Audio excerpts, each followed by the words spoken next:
Champions league যেন বার্সেলোনার জন্য দুঃস্বপ্নের এক নাম। অন্তত গত এক দশক ধরে বিষয়টা তো এমনই। এই মৌসুমেও সেটা বদলাচ্ছে না বলেই মনে হচ্ছে। সেই 2014-15 মৌসুমে সবশেষ চ্যাম্পিয়ন্স লিগের ফাইনালে খেলেছিল বার্সেলোনা। সেবার এই ট্রফি জেতাই শুধু নয়, বার্সেলোনা ইতিহাস গড়েছিল ট্রেবল জিতে। তারপর থেকে আর কখনো চ্যাম্পিয়ন্স লিগের সেমিফাইনালই পার হতে পারেনি বার্সেলোনা। এই মৌসুমে তো মনে হচ্ছে সেমিফাইনালের আগেই বিদায় নিতে হবে। কোয়ার্টার ফাইনালের প্রথম লেগে ক্যাম্প নুয়ে অ্যাটলেটিকো মাদ্রিদের বিপক্ষে যে বার্সেলোনা হেরে গেছে 2-0 গোলে।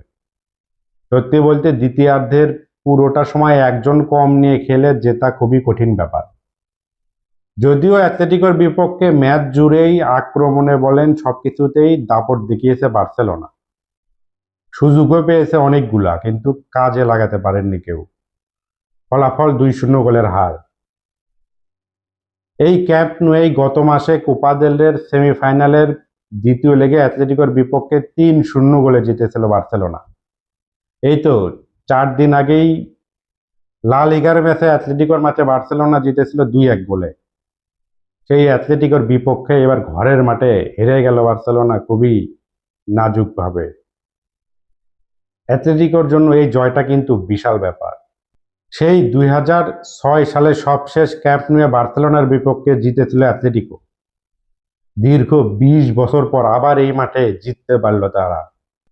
আর অ্যাটলেটিকোর কোচ দিয়েগো সিমেওনে এই মাঠে 19 বারের চেষ্টায় প্রথমবার জয়ের স্বাদ পেলেন। আগামী সপ্তাহে ফিরতি লেগ হবে অ্যাটলেটিকোর মাঠে। এই মাঠে গত ফেব্রুয়ারিতে কোপা দেল রের সেমিফাইনালের প্রথম লেগে কিন্তু বার্সেলোনা 4-0 গোলে বিধ্বস্ত হয়েছিল। এই মাঠে এবার 2 গোলের ব্যবধান ঘুচিয়ে সেমিফাইনালে যাওয়া বার্সেলোনার জন্য শুধু কঠিন ব্যাপারই না, ভীষণ ভীষণ কঠিন। বার্সেলোনা কি পারবে ঘুরে দাঁড়াতে?